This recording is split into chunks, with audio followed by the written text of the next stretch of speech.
ட்ரெண்ட்வுட்ஸ் நேயர்களுக்கு வணக்கம்.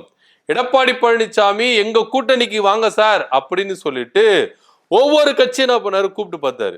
விடுதலை சிறுத்தையை கூப்பிட்டாரு, கம்யூனிஸ்ட் கட்சிகளை கூப்பிட்டாரு, அது நாம் தமிழர் கட்சியை கூப்பிட்டாரு, டிவிகே கூப்பிட்டாரு. யாருமே வந்து பாத்தீங்கன்னா இவருக்கு ரெஸ்பான்ஸே தரல. என்னையா என்ன ஒரு மனுஷனாவே மதிக்க மாட்டேன்றீங்க? அதிமுகவின் பொதுச் செயலாளர் நான் உங்களை வந்து கூப்பிடுறேன், எங்க கட்சி கூட நீங்க வந்து கூட்டணி வைக்கிறதுக்கு புண்ணியம் பண்ணி இருக்கணும். நானே வந்து இறங்கி வந்து கூப்பிடுறேன், நீங்க என்ன ஓவரா பிகவ் பண்ணிக்கிறீங்க அப்படின்ற ரேஞ்சில தான் புலம்பி தள்ளி இருக்கிறாரு. ஆனா எடப்பாடி பழனிசாமி இன்னும் யாரும் ஒரு பெரிய தலைவராகவோ அதிமுகவின் பொதுச் செயலாளராகவோ ஏத்துக்கல அப்படின்றது மற்ற கட்சி கேட்டில இருந்து வர பதிலை வச்சு நம்ம என்ன பண்ண தெரிஞ்சுக்க முடியுது. இன்னும் கேட்டா அதிமுகலே நிறைய பேர் என்ன பண்ணல, எடப்பாடி பழனிசாமி ஏத்துக்கல. அதாவது அவர் மேல ஒரு ஒரு பிம்பம் ஏற்பட்டுச்சு சார். எப்போ பாஜக கூட இருந்து ஒட்டு இல்ல உறவு இல்லைன்னு பிரிஞ்சு வந்தாரோ, எடப்பாடி பழனிசாமி ஒரு மாபெரும் தலைமை, அவரு தலைமை கீழே தான் அதிமுக கூட்டணி சேரும், இன்னும் நிறைய கட்சிகள் சேரும் அப்படின்னு சொல்லிட்டு ஒவ்வொரு அதிமுக தொண்டர்களும் எதிர்பார்த்தாங்க. ஏங்க எடப்பாடி பழனிசாமி அதிமுக ஒன்றிணைக்க தேவையில்ல, ஆனா இவர் பாஜக கூட கூட்டணி வைக்காம இருக்கிறார்ல, அந்த ஒரு விஷயம் போதும்.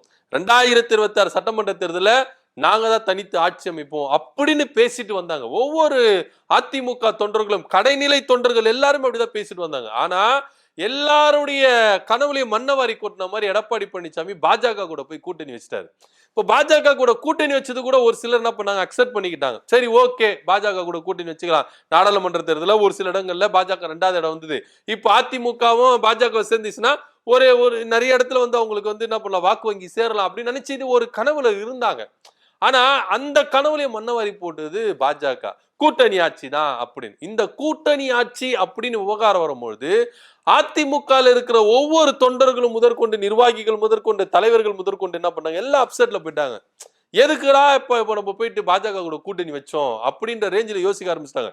இப்ப இந்த கூட்டணியில இருந்து வெளியே வரமாட்டோமா அப்படின்னு சொல்லிட்டு தான் எடப்பாடி பழனிசாமி ஒரு கணக்கு போட்டாரு. என்ன கணக்குனா, தேசிய ஜனநாயக கூட்டணியில சேர்றதை விட அதிமுகவை நம்பி நீங்க வாங்கப்பா, நம்ம தனியா ஒரு கூட்டணி ஆட்சி அமைச்சிடலாம். உங்களுடைய ரெஸ்பான்ஸ் எப்படி இருக்குது, நீங்க கூட்டணிக்கு வரது தயாரா இருக்கிறீங்களா, இருக்கிற மாதிரி நீங்க வந்தீங்கன்னா நான் பாஜக கூட கட் பண்ணிக்கிறேன் அப்படின்ற ரேஞ்சில தான் ஒரு அழைப்பு விடுத்தப்படுது. ஆனா ஒரே ஒரு விஷயம், பாஜக கிட்ட இருந்து அவர் வெளியே வர மாட்டார். செம்மையா லாக் ஆயிட்டாரு. அதிமுக கூட போட்டோம், எனக்கு அதை பத்தி கவலை கிடையாது, நான் பாஜகல நான் இருப்பேன் அப்படின்ற ரேஞ்சில தான் எடப்பாடி பழனிசாமி இந்த செகண்டுக்கு வந்துட்டாரு. அதிமுக கூட என்னை விட்டு போயிட்டோம், எனக்கு அதை பத்தி கவலை கிடையாது, நான் பாஜக விட்டு வரமாட்டேன் அப்படின்ற ரேஞ்சில எடப்பாடி பழனிசாமி இருக்கிறார். ஏன்னா அந்த அளவுக்கு செம்மையா லாக் ஆயிருக்கிறார். சம்பந்தி விவகாரமா இருக்கட்டும், தன்னுடைய மகன் மிதுன் அவருடைய வழக்கா இருக்கட்டும், செம்மையா லாக்ல இருக்கிறார். இப்படி இருக்கும் பொழுது தன்னை நம்பி வர கூட்டணி கட்சிகளோடு நம்ம கூட்டணி சேர்ந்துக்கலாம் அப்படின்ற ஒரு கணக்கையும் எடப்பாடி பழனிசாமி போட்டு வச்சிருந்தார். அதன் அடிப்படையில விசிகா கூப்பிட்டாரு, விசிகா முடியாது அப்படின்னு சொல்லிடுச்சு. கம்யூனிஸ்ட் கூப்பிட்டாரு, கம்யூனிஸ்டும் முடியாது அப்படின்னு சொல்லிடுச்சு. காங்கிரஸுக்கும் ஒரு பிட்டு போட்டு பார்த்தாரு, காங்கிரஸும் முடியாது அப்படின்னு சொல்லிடுச்சு. கடைசியா தமிழக வெற்றி கழகத்துக்கும் பிட்டு போட்டார். தமிழக வெற்றி கழகம் தெள்ள தெளிவா சொல்லிடுச்சு, பாஜக கூட நீங்க கூட்டணியில இருக்கீங்களா, எங்களால வரவே முடியாது, பாஜக கூட யாரெல்லாம் கூட்டணியில இருக்கிறாங்களோ அந்த கட்சியை நாங்க சேர்த்துக்கவும் மாட்டோம், அந்த கட்சியோட நாங்க சேரவும் மாட்டோம் அப்படின்னு தமிழக வெற்றி கழகம் தெள்ள தெளிவா சொல்லிருச்சு. கடைசியா நாம் தமிழர் கட்சியை கூப்பிட்டு பார்ப்போம், அவருனா வருவாரு அப்படின்னு சொல்லிட்டு நாம் தமிழர் கட்சிக்கும் அழைப்பு விடுத்தாங்க. அந்த அழைப்பு என்ன பண்றாரு, நாம் தமிழர் கட்சி நிராகரிச்சது. வேண்டாம், எங்களுக்கு கூட்டணியே வேண்டாம், உங்க ஒட்டும் வேணாம், உரம் வேணாம் அப்படின்ற ரேஞ்சில அவரு வந்து என்ன பண்ணிட்டாரு, வெளியே வந்துட்டாரு. இப்போ இவரு எடப்பாடி பழனிசாமி கூவி கூவி கூவி பார்த்தாரு, யாருமே வந்து இவரை தலைவரா மதிச்சு, இந்த ஆதவர்ஜுனா ஒரு ஆடியோ ஒன்னு ரிலீஸ் ஆயிடுச்சுல, கேமராலாம் இருக்கும் பொழுதே பேசினார்ல, எடப்பாடி பழனிசாமி எல்லாம் நம்பி யாரும் வரதுக்கு தயாரா இல்லைங்க அப்படின்னு, அது நிஜமா இருக்கு. அவரு மைண்ட் வாய்ஸ் நினைச்சு வெளியே பேசினாரா இல்ல வேணுமுக்குனே வெளியே பேசினாரா தெரியல ஆதவர்ஜுனா. ஆனா அவருடைய வாக்குதான் இன்னைக்கு பழிச்சிருக்கு. எடப்பாடி பழனிசாமி போயிட்டு தவம் இருந்து காத்துட்டு இருக்காரு, எங்க கூட்டணிக்கு வாங்க சார், எங்களை தலைமையை ஏத்துங்க சார், வாங்க சார் ப்ளீஸ் சார் அப்படின்னு சொல்லிட்டு தாம்பூல தட்டெல்லாம் கொடுத்து என்ன பண்றாரு, அழைப்பு விடுத்து பார்த்தாரு. யாருமே சட்டம் பண்ற மாதிரி இல்ல, மதிக்கிற மாதிரி இல்ல. அதிமுகவா வேண்டாம், ஒருவேளை பாஜக கூட கூட்டணியில இல்லைன்னா அதிமுகவை நம்பி வர்றதுக்கான வாய்ப்புகள் அதிகமா இருக்கு அப்படின்னு சொல்லிட்டு நிறைய பேர் சொல்றாங்க. ஏன் திருமாவளவன் அவர்களே சொன்னார், பாஜக கூட கூட்டணியில் இருக்கிறதுனாலதான் எடப்பாடி பழனிசாமியோட அழைப்பை வந்து நாங்க என்ன பண்றோம், நிராகரிக்கிறோம் அப்படின்ற ரேஞ்சில கூட அவர் பேசினார். அதிமுக பாஜக கூட இருக்கிறதா பெரிய பிரச்சனையே, அவங்க பாஜக கூட இல்லைன்னா எங்களுக்கு பிரச்சனையே இல்லை, ஏன் அவங்க கூட கூட்டணி வைக்கிறது என்ன தப்பு இருக்குது அப்படின்ற மாதிரிலாம் பேசினாங்க. ஏன்னா இப்படிதான் கருத்து இருக்கு. பாஜக அப்படின்ற ஒற்றை சொல்லுதான் இங்க நிறைய பேருக்கு பிடிக்காம இருக்குது. கூட்டணிக்குள்ள வர்றதுக்கு அதுதான் தடையா இருக்கு எடப்பாடி பழனிசாமிக்கு. அவரு பாஜக கூட கூட்டணி இல்லைன்னா இவர் அழைப்பு விடுத்தாருல, அடுத்த செகண்டே இந்த கட்சியெல்லாம் வந்து அதிமுகல எடப்பாடி பழனிசாமி தலைமை ஏத்துக்கிறதுக்கு ரெடியா தான் இருந்தாங்க. ஆனா துரதிருஷ்டவசமா எடப்பாடி பழனிசாமி பாஜக கூட கூட்டணி வச்சதுனால அதிமுக அப்படின்ற ஒரு தலைமையை நம்பி வர்றதுக்கு யார தயாரா இல்ல அப்படின்ற ஒரு விவகாரம் தான் இன்னைக்கு அரசியல்ல ரொம்ப தீவிரமா போயிட்டு இருக்கு. இதன் மத்தியில ஆல்ரெடி தேசிய ஜனநாயக கூட்டணியில ஓபிஎஸ் இருக்கிறாரு, டிடிவி தினகரன் இருக்கிறாரு. இத பத்தி எடப்பாடி பழனிசாமி கேள்வி கேட்கப்பட்டது. ஏன்னா சார், உங்க கூட்டணியில தேசிய ஜனநாயக கூட்டணியில டிடிவி தினகரன் இருக்கிறாரு, அவர் எப்படி நீங்க கூட்டணியில சேர்த்துப்பீங்களா மாட்டீங்களா? ஏன்னா ஒரு முடிவே இல்லாம இருக்குது. இவங்க கூட்டணியில இருக்கிறோம் அப்படின்னு சொல்லிட்டு டிவி தினகரன் ஓபிஎஸ் சொல்றாங்க. ஆனா நீங்க அது வந்து ஒத்து வர மாட்டீங்க. என்ன நீங்க டிடிவி தினகரன் சேர்த்துறீங்களா வேணாவா அப்படின்னு சொல்லும்போது காலம் பதில் சொல்லும் அப்படின்னு சொல்லிட்டு என்ன பண்றாரு, ஒற்றை வார்த்தை சொல்லிட்டு போயிறாரு. டிடிவி தினகரனுக்கு இதெல்லாம் நடக்குமா பின்னாடி பார்க்கலாம் அப்படின்னு சொல்லிட்டு போயிறாரு. ஓபிஎஸ் பத்தி ஒரு கேள்வி வைக்கப்பட்டது. எப்படி சார், அவங்களுடைய ஆதரவாளர் சொல்றாங்க உங்க காலில் விட விடுறதுக்கு தயாரா இருக்கும், ஓபிஎஸ் கட்சியில இணைச்சிக்குங்க அப்படின்னு சொல்றாங்க. எந்த நிபந்தனையே இல்லாம ஒரு கட்சியில வந்து சேர்றன்றாரு. என்ன விஷயம் அப்படின்னு கேட்கும்போது அது வந்து காலம் கனிந்து விட்டது சார், இதுக்கப்புறம் காலம் கடந்து சொல்ற விஷயத்துக்கெல்லாம் நான் பதில் சொல்ல முடியாது. இது அவர் அன்னைக்கே சொல்லியிருக்கணும். ஒருவேளை முன்னாடியே சொல்லியிருந்தா நாங்க கொஞ்சம் ஆலோசிச்சு என்ன பண்ணிருப்போம், சேர்த்திருப்போம். ஆனா இப்போ வந்து என்ன பண்ணாரு, அவர் வந்து எதுவுமே சொல்லாம இருக்கிறாரு. காலம் கணிச்ச பிறகு இப்ப வந்து சொன்னா எப்படி ஏத்துக்க முடியும்? அதெல்லாம் முடிஞ்சு போயிடுச்சு, முடிஞ்சு போன கதை அப்படின்னு.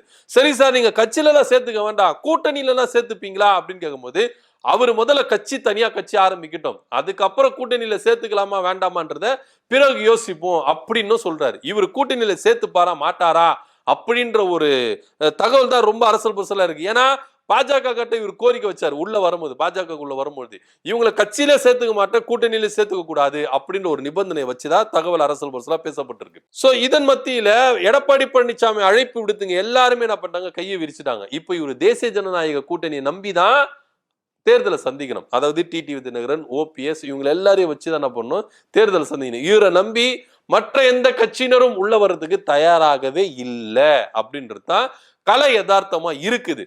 அப்படி பார்க்கும் பொழுது இப்போ எடப்பாடி பழனிசாமி என்ன சொல்றாருன்னா, டிடிவி தினகரனும் சசிகலாவையும் ஓபிஎஸ் அவர்களையும் கட்சியில இல்ல கூட்டணியில வேணா சேர்த்துக்கலாம் அப்படின்ற ஒரு நிலைப்பாடுல வந்துதான் தகவல் இருக்கு.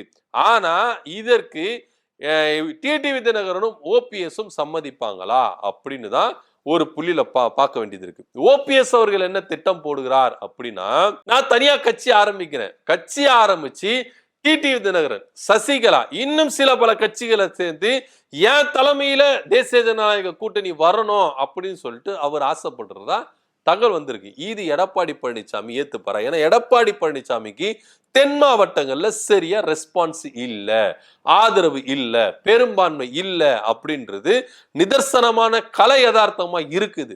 ஆனா எடப்பாடி பழனிசாமி தென் மாவட்டங்கள்ல ஓபிஎஸ் அவர்கள் முக்குளத்தோர் வாக்குகள் இல்லாம அவரால் ஜெயிக்கவே முடியாது, அவரால் வலம் வர முடியாது, அவரால் சுற்றுப்பயணங்கள் மேற்கொள்ள முடியாது. ஏன்னா முக்குளத்தோர் கூட்டமைப்பு தெல்ல தெளிவா சொல்லிச்சு, முக்குளத்தோரை வந்து எடப்பாடி பழனிசாமி அழிக்கிறதுக்கு தான் என்ன பண்றாரு, வளம் வந்துட்டு இருக்கிறாரு. வன்னியர்களுக்கு 10% உள்ஒதுக்கீடு தரன்றாரு. இது தேவர் சமூகத்தை அழிக்கிறதுக்கான செயல் அப்படின்னு சொல்லிட்டு முக்குளத்தோர் கூட்டமைப்பு என்ன பண்ணுது சொல்லுது. ஏன்னா நீங்க தென் மாவட்டங்கள் எடுத்துட்டீங்கன்னா முக்குளத்தோர் வாக்கு தான் பெரும்பான்மையா இருக்கு. இந்த முக்குளத்தோர் வாக்குகளை வைத்திருக்கிறவர்கள் யாரு அதிமுகல அப்படின்னா, ஓபிஎஸ் அவர்கள், டிடிவி தினகரன், சசிகலா, இவங்க 3 பேரை இல்லாம எடப்பாடி பழனிசாமியாலும் பாஜகவாலையும் தென் மாவட்டங்களை கைப்பற்ற முடியாது அப்படின்றது தான் நிதர்சனமான உண்மையா இருக்கு. இது எடப்பாடி பழனிசாமி புரிந்து கொண்டுதான் மற்ற கட்சியினர் ஆதரவு கேட்டாரு. அங்க இவருக்கு பாசிட்டிவா, இவருக்கு அங்க குரல் வரல. இப்போ எந்த கட்டாயத்துல இருக்கிறாருன்னா, கூட்டணிக்குள்ள ஓபிஎஸ் அவர்களையும் டிடிவி தினகரனையும் சசிகலாவையும் சேர்த்துக்கணும் அப்படின்ற ஒரு நிலைப்பாட்டில் இருக்கிறார். அதிமுக ஒன்றிணைப்பாங்கன்னா இணைக்க மாட்டார், இபிஎஸ் அவர்கள் இணைக்க மாட்டார். அதுல அவரு தெல்ல தெளிவா இருக்குது. வரட்டு கோபம், ஈகோ, இந்த பிரச்சனையினால அதிமுக ஒன்றிணைகிறதுக்கு இபிஎஸ் சம்மதிக்க மாட்டார். ஒருவேளை அடுத்தது ஆட்சியை பிடிக்கணும்னா தென் மாவட்டங்கள்ல நம்ம கைப்பற்றணும்னா இவங்களுடைய தயவு வேணும். அதனால கூட்டணியில வேணா சேர்த்துக்கலாம், அதுல நான் இறங்கி வரேன், ஆரம்பத்துல கூட்டணிகளோட சேர்த்துக்க வேண்டாம் அப்படின்னு சொன்ன இபிஎஸ் அவர்கள் இப்ப இறங்கி வந்திருக்கிறார். டிடி விதிநகரனையும் ஓபிஎஸ்ஸையும் கூட்டணிக்குள்ள சேர்த்துக்கலாம் அப்படின்னு. ஆனா கூட்டணிக்குள்ள சேர்த்துக்கிறதுனா ஓபிஎஸ் அவர்கள் தனியா ஒரு கட்சி ஆரம்பிக்கணும் அப்படின்ற ஒரு நிபந்தனையும் எடப்பாடி பழனிசாமி வைக்கிறார். இதன் மத்தியில ஓபிஎஸ் அவர்கள் என்ன நினைக்கிறார்னா, எதுக்கு நம்ம அதிமுகவை இபிஎஸ் தலைமையில ஒன்றிணைக்கணும், ஏன் தலைமையில ஒன்றிணைக்கலாம் அப்படின்னு சொல்லிட்டு தான் டிடி விதிநகர், சசிகலா, ஓபிஎஸ் இவங்க 3 பேரும் ஒன்னா இணைஞ்சு அதிமுக, அதாவது பிரிந்து கிடக்கிற அதிமுகவை இபிஎஸ் டீமை தவிர்த்துட்டு யாரெல்லாம் பிரிந்து கிடக்குறாங்களோ அதிமுக ஒன்றிணைன்னு நினைக்கிறாங்களோ அவங்களை எல்லாரையும் ஒன்றிணைப்போம். அப்போ ஓபிஎஸ் விட்டுட்டு இபிஎஸ் மட்டும் தனியா நிப்பாரு. இப்போ இபிஎஸ் தலைமை ஏத்துக்காம நிறைய அதிமுக பிரிவுகள் இருக்கு. நமக்கு கண்ணுக்கு தெரிஞ்சது வந்து பாத்தீங்கன்னா சசிகலா, டிடி விதிநகரன், ஓபிஎஸ், கேசி பழனிசாமி, அப்புறம் வந்து புகழேந்தி, இந்த மாதிரி டீம்கள் தான் நம்மளுக்கு வந்து என்ன பண்ணுது, தென்படுது. ஆனா நிறைய பிளவுகள் இருக்கு அதிமுக, நிறைய பிளவுகள் இருக்கு. ஏன் எடப்பாடி பழனிசாமி தலைமையிலே நிறைய பிளவுகள் இருக்குது, பிரிவுகள் இருக்குது அப்படின்றதான் ஒவ்வொரு காலகட்டத்திலும் நம்மளுக்கு செய்தி வருது. ஏன் செங்கோட்டையன் அவர்லாம் வந்து பாத்தீங்கன்னா பயங்கர அதிருப்தியில இருக்கிறாரு. இப்போ செங்கோட்டையனுக்கு என்னன்னா, ஈரோடுலயே அவருக்கு வந்து இந்த எலெக்ஷன்ல சீட்டு தருவாங்களா மாட்டாங்களா அப்படின்னு ஒரு கன்ஃபியூஷன்ல இருக்காரு. ஆனா கொங்கு மண்டலத்துல செங்கோட்டையை தவிர்த்துட்டு நீங்க வந்து அரசியல் செய்ய முடியாது, தேர்தலில் நிக்க முடியாது அப்படின்ற ஒரு விஷயம் இருக்கு. ஒருவேளை ஈரோடுல செங்கோட்டையை தவிர்த்துட்டு நீங்க வேட்பாளர் அனௌன்ஸ்மெண்ட் பண்ணா அதிமுக 2 பிளவும் அப்படின்ற ஒரு செய்தியும் இங்க முன்வைக்கப்படுது. அப்படி இருக்கும் பொழுது இபிஎஸ் தலைமையில இருக்கிற அதிமுகவை நிறைய பிளவுகள் இருக்கு, பிரிவுகள் இருக்கு. இந்த பிரிவுகளை ஒன்றாக்கணும், தான் பக்கம் சேர்த்துக்கணும், இபிஎஸ் துண்டா